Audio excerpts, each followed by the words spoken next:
Alright guys, so today we are doing the healing brush tool video. So you're going to need this file of Shariah or Shariah, however you're supposed to say it. Alright, so once you have that opened up, the first thing that we're going to do is we're going to zoom in a good bit. We're going to be working on getting rid of some of the bumps on her skin. So this is usually one of the assignments that a lot of people really enjoy, just because they learn how to get rid of some stuff and enhance some other things on their face. All right, so once we're zoomed in a little bit on her face, you see that she does have some bumps here, through her forehead a little bit. So we're going to first get rid of those, and then we're going to actually talk about her dark circles, brighten her eyes a little bit, make her lips a little bit more of a red, and even out her skin tone. So this is a little bit longer of a video than what you guys are used to, but we're going to cover a lot of different cool things that we can do. So the first thing I want you to do is make sure your background layer is selected and press Command J to make a copy. And over here, up under your eyedropper tool, you have like a little band-aid looking doodad. It's called your healing brush tool. So with your healing brush tool, we want our healing brush size to be just bigger than the spot that we're trying to heal. So this spot right here between our eyebrows, you see my healing brush is just bigger than it. I'm going to come right over to the side of it, and I'm going to press Option on my keyboard. So when I have this tool active and I press Option, what it does is it samples, it turns into a little target right there. And that's going to take a sample of that skin. So now when I put that over that spot, you see what it does? Now if I was to bring that same color right here, you can see a huge difference. That's why we're going to sample right beside each spot. It's because the lighting's going to be similar, the pigmentation of the skin is going to be very similar. And so on this layer, you're just going to go through and you're going to push Option down and work on getting rid of some of the bumps. Now, you don't have to get rid of as many as what I'm going to do, but I just want to be able to show you guys what a big difference using this tool can make. The quick key for the healing brush tool is J, right? Yes, J on the keyboard is the quick key for the healing brush tool.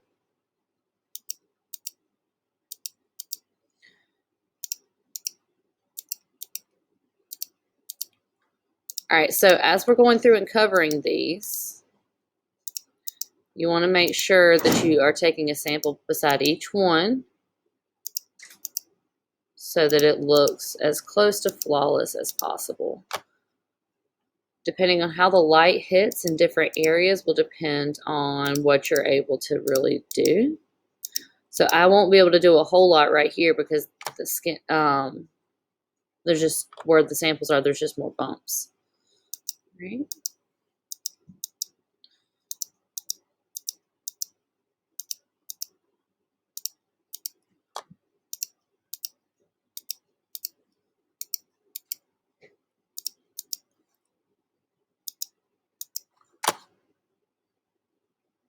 What I want you to do is, as you do this, kind of just, if you need to pause and see how much of a difference you've made, go over to layer 1 and just turn off the visibility on layer 1, and you'll be able to see how much of a huge difference just this has made already.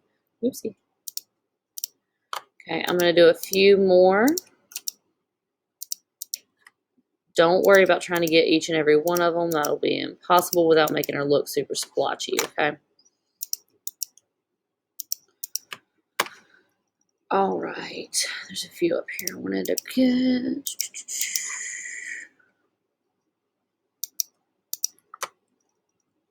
And just for dramatics, I'm going to get rid of this natural mole she has right here.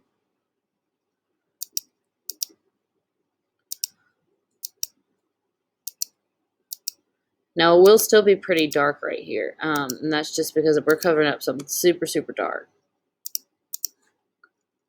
All right, and let's just go ahead and do that one too. All right, so with this, after you do each change, I do want you to take the time and zoom out and look at what the difference is that she has made, okay, or that we have made on her. So this is the change, and that's the original. So that's already a huge difference. Now, there's a whole lot of stuff that's going to happen over here in our layers, and we're going to have a whole lot of layers in this assignment. So what I suggest doing is actually going through and renaming your layers. So I'm going to double click layer 1. I'm going to type healing brush tool.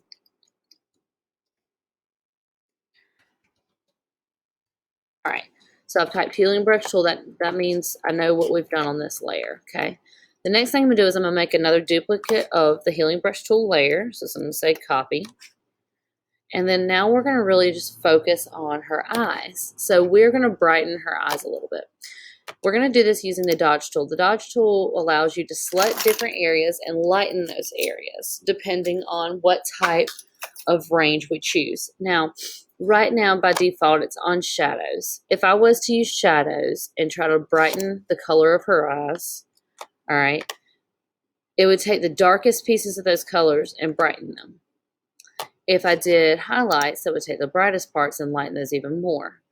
We want to kind of just brighten a little bit. We want it to look pretty realistic. So we're going to click midtones. And my exposure, which is the strength of my tool, is around 30%. If it's at 100%, it's way too strong. So I have mine turned down to about 30%. That way, if I need to make multiple go-overs on it, I can without it looking bad. So what I'm going to do now is I'm just going to make sure my brush is just big enough to cover this part of her eye, which it is. It's about a 30, and it's a soft brush. So I have selected 30 mid-tones in my range, and my exposure is around 30 as well. And those are all in my options menu. So I'm going to select, and I'm going to go through and do this. Now, this is a very subtle difference here, okay? We won't want to do too much. And that's probably as far as I need to go. I'm going to go really far on one of her eyes and undo it just to show you the difference of what happens.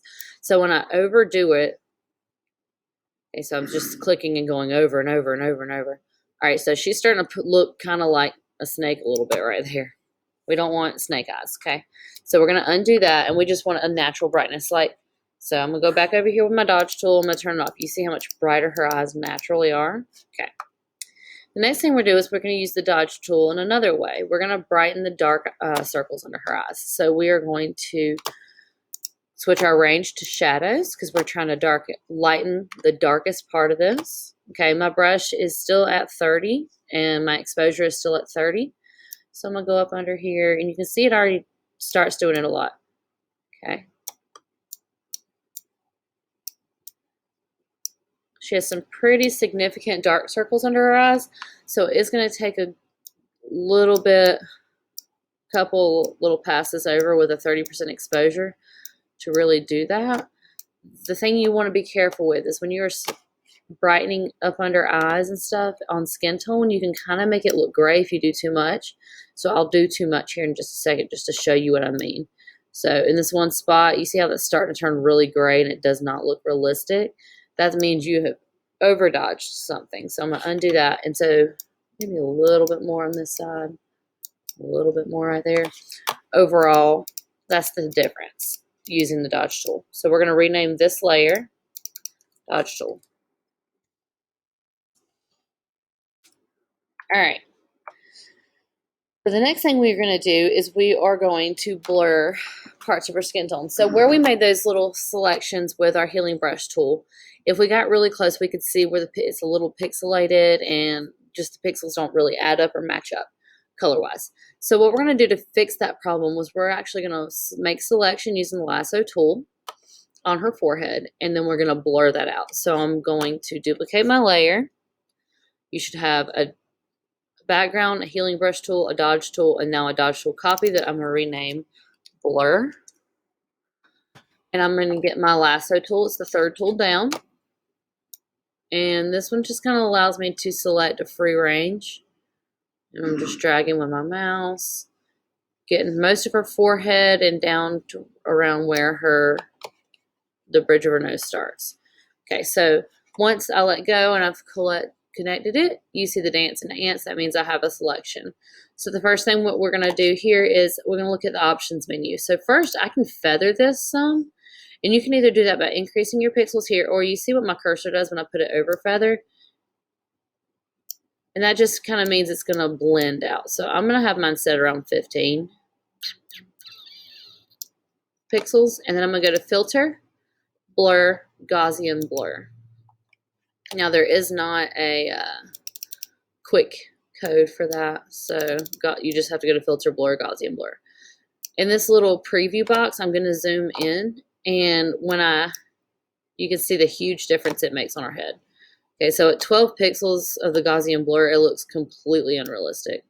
So we're actually going to stay somewhere in the range of around a 1 pixel, maybe a little higher. Okay, so we're trying to blur it out, not a whole lot. Actually, I don't like that too much. I'm going to go around 0.8. So I would say between 0.8 and 1.2 would be a safe range to do based on what you want it to look like. And we're going to say, okay, I'm going to come down here. I'm going to select her cheeks because we did a whole lot of work right here. And I'm going to do the same thing. Filter, blur, Gaussian blur, and you will see, or you should have seen, that it was about the same. Now on this, I can go a little, no, I'm not, because look right here. That's a little crazy. I'm going to do a 0.5 on her cheeks. So when I do my selections, my feather is still at the same point. So that's good.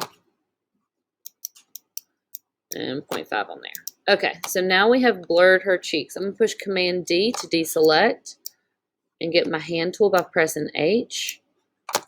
And we're going to zoom out a little bit. Okay, so now if I turn off the blur, you don't see a huge difference. It's very, very slight, which is good.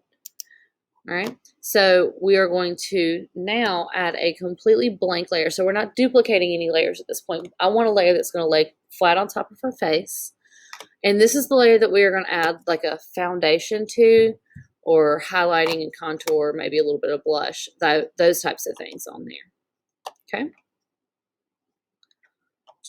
So I'm going to click the blank layer button. And I'm going to zoom in so that her face does fit my frame a little bit better. All right, so I'm going to start up here. We're going to have to do lots of different colors because the way the light's hitting her face, it's not the same pigmentation all over. So I'm going to get my eyedropper tool. Now my layer 1 is active. I'm getting my eyedropper tool. And if I go to select something, you see it's not, we got a color selected. And depending on where I move it, you see, it changes the color active. Now the majority of her forehead, I would say, is pretty close to this color right here. So that's what I'm going to choose. And now I'm going to get my brush tool, coat using my B for brush, and I'm going to make my brush a good bit bigger. Now make sure we have layer 1 active before you start doing this. And I'm actually going to get a soft round rather than a hard round. Okay. My opacity is 100%. All right. And I'm just going to color in, and it's going to look really fake right now, but that's totally fine. Because we're going to go back and we're going to change the opacity of this layer so that it doesn't look quite so fake. Now over here on the side of her face, it naturally gets darker because of the angle of the light. So I'm going to click my eyedropper and I'm going to get this darker tool and I'm going to color right here so that it continues to look pretty accurate. So sometimes if you've ever watched somebody do some contouring on their face, it's kind of similar-ish. Okay, so we're doing that. Okay. Now, we're going to slide down a little bit, and we're going to do her, basically her whole face. Wherever there's skin, we're going to give her some quote-unquote foundation there. I'm going to choose around this color for her cheeks. Okay. So I'm just going to go around right here.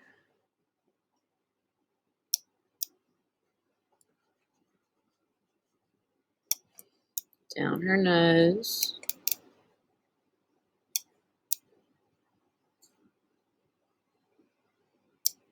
You see I went too far off on the side right there.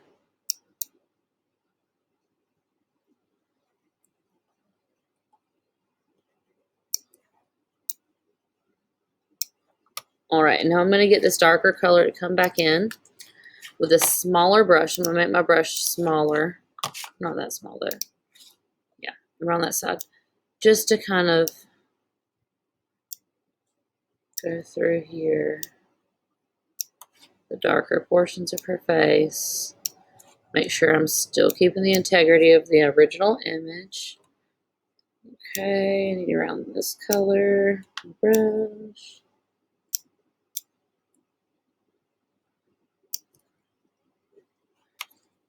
We'll do around that color.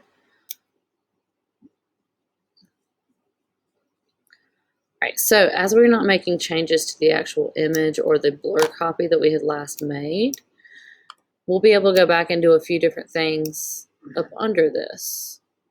And I think I'm going to go in here by her eyes and I'm going to zoom in. And said you can use your artistic freedom to do this.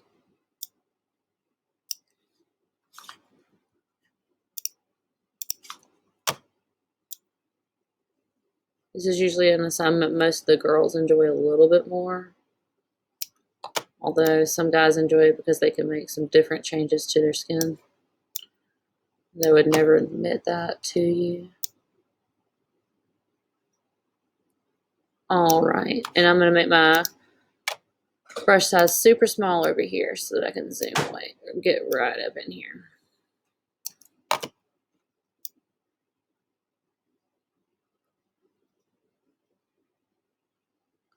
Oopsie.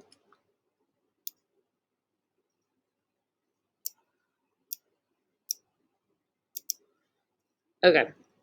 The only thing I think I want to do is I think I want to use the same color that I currently have active. And I'm going to give her nose lines and ridges. Actually, no, I'm not going to do that. Alright, so she kind of looks a little crazy right now, a little bit Voldemorty with no nose. But we use different samples from her skin tone all over to make this happen. So what we're going to do, and if you look closely at your little layers panel over here, you'll see that, you know, if we turned all these off, that's all we have. Okay, so we're going to turn those back on. Now, we're going to click on the layers, and we're going to change the opacity of this layer down to almost to 0. Okay, so we're at 0. You see what that does? And so what I need to do probably is right here is really good for these parts of her skin. It's really bad for this part. So I went too dark on those. And what I can just do is I can go back in. I'm going to decrease that some. And then I'm going to get a brush. I'm going to sample the color I had. And then I'm just going to even up right here. Okay.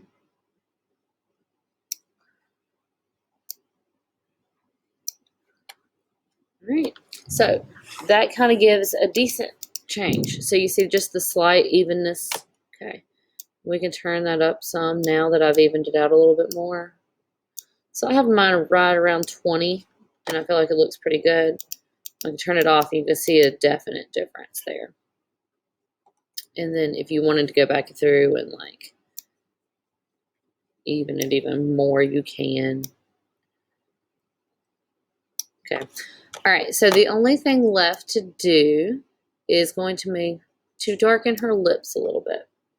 So to darken her lips a little bit, we're actually going to click back on the blur one because I should have done this with the dodge tool, but I did not. And we are going to duplicate our blur layer. And we're going to rename it Burn. Right? So I am going to zoom in on her lips. I have my burn layer active. Okay, so if I click on the dodge tool and hold, you'll see the burn tool. Up under the burn tool, well, the burn tool itself, what it does is it just darkens areas of an image. And so we just want to give her a little bit darker lips. I'm going to turn my exposure down to about 15, and I'm going to make my brush a little bit bigger. I want it to be about the size of her bottom lip, right there, okay. And you see when we use the burn tool, it's just kind of naturally darkening her lip. But you want to be careful because if you do it too much, it will kind of add way too much of a black hue to her lips. All right, so now I'm going to zoom back out. All right, and so these are the differences. Now, you could have obviously done something much different. You could have went a little crazier. We could have gone in on her eyebrows and darkened her eyebrows. So if we want to do that, we were darkening things, so we'd use our burn tool, and we would burn her eyebrows and make them a little darker. You see how that's doing that?